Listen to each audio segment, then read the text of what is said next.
Welcome to this interview with author Myira Khan. We're very excited to have her with us. Myra is a multi-award-winning accredited counselor, supervisor, coach, and counselling tutor, and the founder of the Muslim Counselor and Psychotherapist Network, and now published author with Working Within Diversity. Myra has over 13 years of clinical experience alongside delivering workshops, trainings, and events internationally on working within diversity and anti-oppressive practice, and is a regular keynote speaker and presenter at conferences and events. Thank you so much, Myra, for being here with us. I'm just going to quickly introduce the book, Working Within Diversity, and then we can get started. So it's a reflective guide, and Myra tackles what it means to work within diversity as a therapist, to actively reflect on your own identity and experiences and how they affect the therapeutic relationships between you and your clients. Presenting a model of anti-oppressive practice, the book examines topics such as power and privilege, cultural humility, and how professionals can work to remove barriers to counselling and therapy. It focuses specifically on race, ethnicity, and faith, whilst also considering the implications of intersectional identities. Sounds very, very exciting. So I'm really going to start off by asking you, what has been your inspiration to be writing this book? Well, first of all, kind of thank you for inviting me to join you today. The main inspiration, well, I think the book really is a culmination of my 13 plus years as a counsellor, as a therapist. And alongside that, I was teaching. I mean, I'm almost 10 years into actually teaching counselling and therapy as well to new therapists. And I think the book ended up being everything that I'd learned in my own therapeutic practice and everything that I had developed and delivered in the trainings that I was offering, whether that was to new trainees or equally, I've spent many a time over the years traveling the country as well as internationally doing work in this subject. And so the opportunity came along almost 2 years ago now to write it up in a book format. And so the book is, as I said, it's a culmination of all of that experience and expertise, but also the process of actually writing the book meant that I could bring it all together and actually introduce and publish this brand new framework of what it means and what it looks like to actually deliver anti-oppressive practice. So it's, yes, 13 plus years in a book. And that's very, very impressive. Thank you so much for that little insight. I really want to get into a little bit of the kind of elements of the book that I've introduced. And so your book actively encourages therapists to reflect on their own identity. And now, what does that really look like in practice? Well, I think the starting point with the model and the working within diversity model and framework as outlined in the book, one of the starting points is to absolutely recognize that there are two identities in any therapeutic relationship. There is the identity of the therapist, the practitioner, and then there is the identity of the client.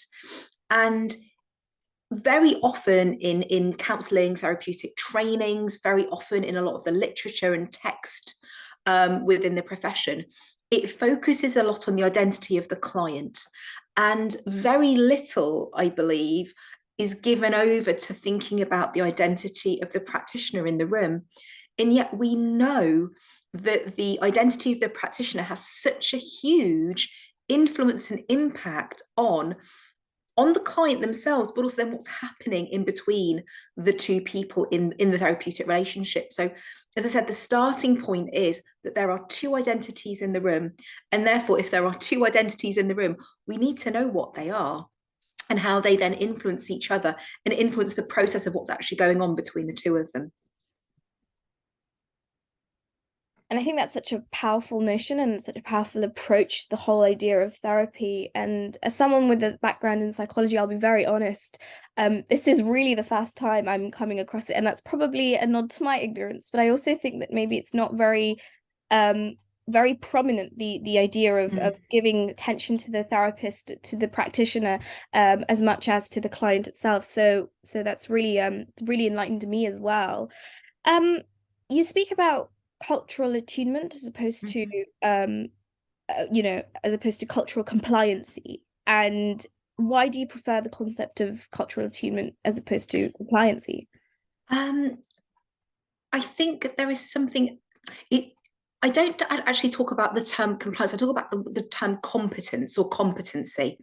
And I think if we take a step back, first of all, we have to recognize that language is so powerful.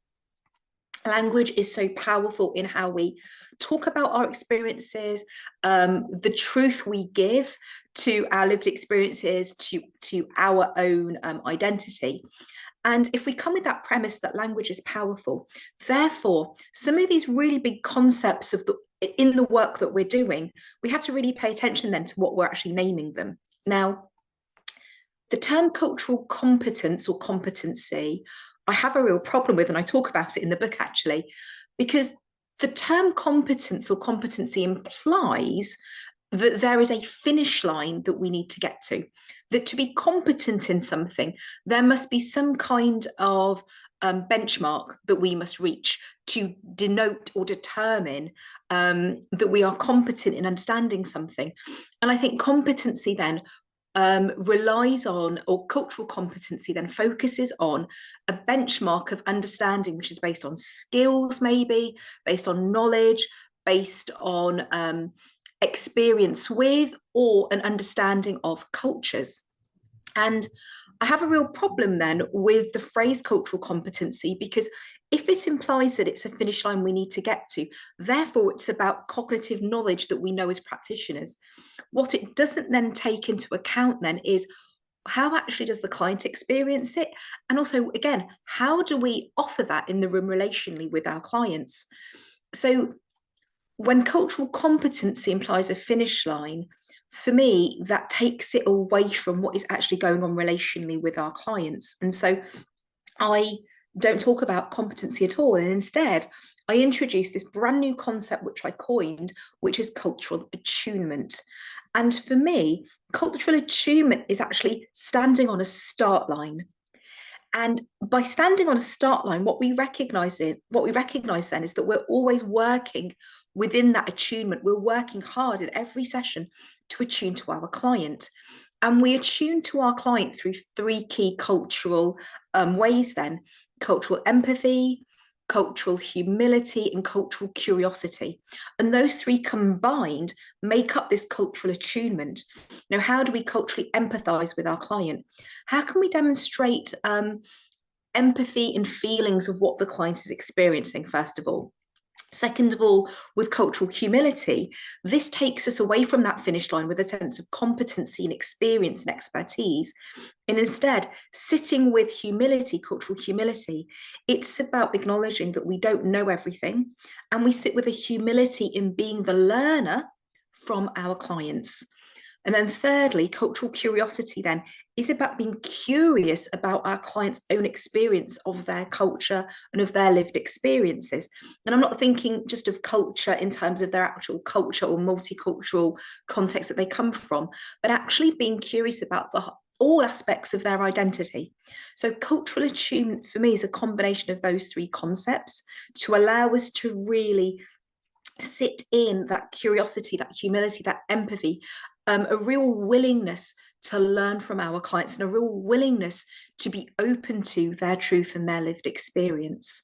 I think there's something really fundamental in that then, that if we can sit in a position of cultural attunement, I think what we're offering to our clients then is a space and a process and a therapeutic relationship that hopefully feels safe for them, hopefully feels trusting, and it feels that it's a space in which they feel then safe enough to be able to explore their experiences, share their experiences with us, and to talk through, of course, any pain, distress, trauma that they might have gone through and what's actually brought them to counselling in the first place.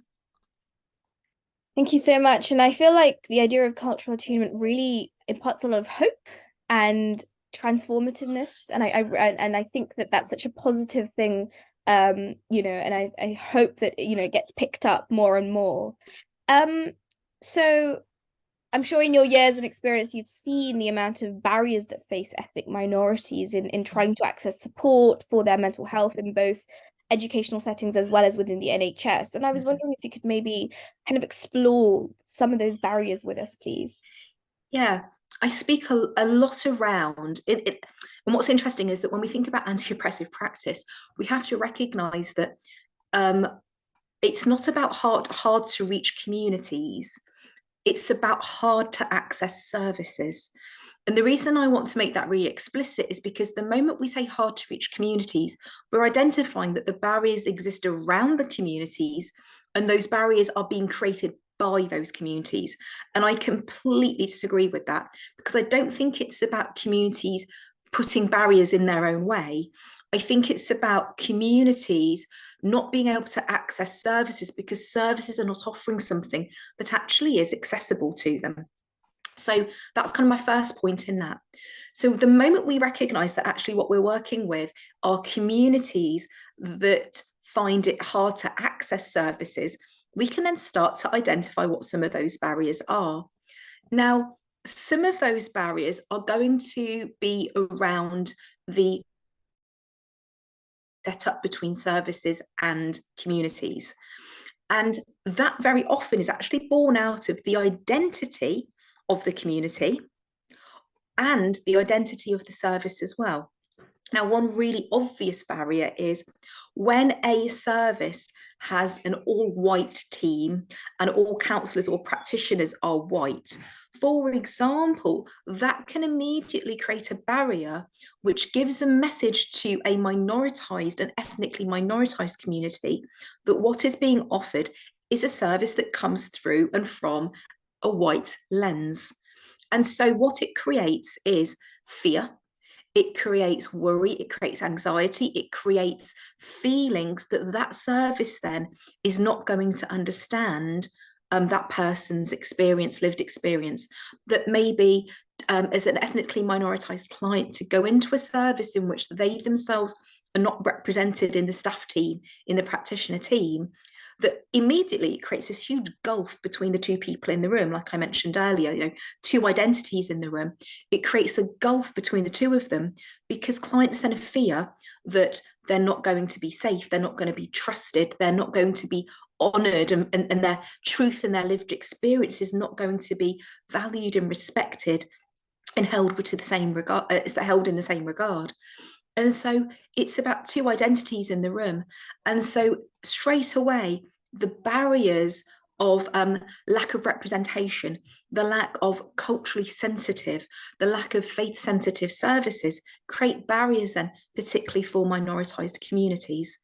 And so we often talk about all the stigma that is within minoritized communities around mental health, but I think a lot of that stigma comes from the fact that the services themselves are hard to access, and therefore it triggers and provokes a lot of fears and worries in our communities. And that's what creates the stigma. Not the stigma doesn't come from within necessarily. I think stigma is born out of fears and worries about going and accessing services that you feel are not going to be culturally attuned to you and are not going to understand your needs and are not going to understand your, what I call, you know, social location in the world, that's not going to understand that as a minoritized person, our lived experiences are born out of us being socially located in the world because of our identity. That my experience as a brown hijab wearing Muslim woman, that my experience in the world is because of my visible identity. And if services, when they don't then allow for and inform their services through an anti-oppressive lens, all of that is missing. And so services, I think, are very willing to and are very much wanting to be an inclusive service. But you can't be an inclusive service when you're not understanding that as a service yourself, you're actually creating barriers for those very same communities to access you.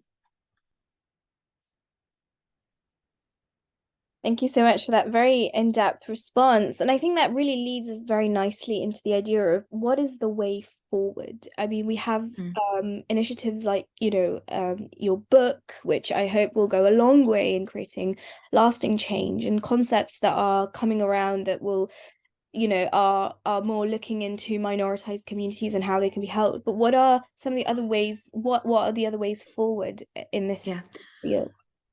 I think it's very much about what's within the profession we're doing to actually inform, teach, provide support for both training courses and institutions to actually offer, deliver, and support the teaching of anti-oppressive practice, because of course that then filters down into them being the very practitioners that then are in those services, and simultaneously the services themselves also adopting an anti-oppressive approach and lens in their service.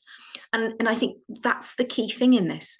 The responsibility must lie with the profession, with the people that run training courses and institutions and the people that run counselling services. Any therapeutic service, any psychological service, whether that's in the private sector, third sector, in charities, equally in the NHS, and across the board of counselling, psychotherapy, psychology training institutions and courses, they have to really adopt an anti-oppressive approach, because that's the only way then that it gets embedded within the actual therapeutic process. Again, if we only do it as a bolt-on or an add-on, there is a nod to it. Whereas, and it's not really going to make that much of a difference.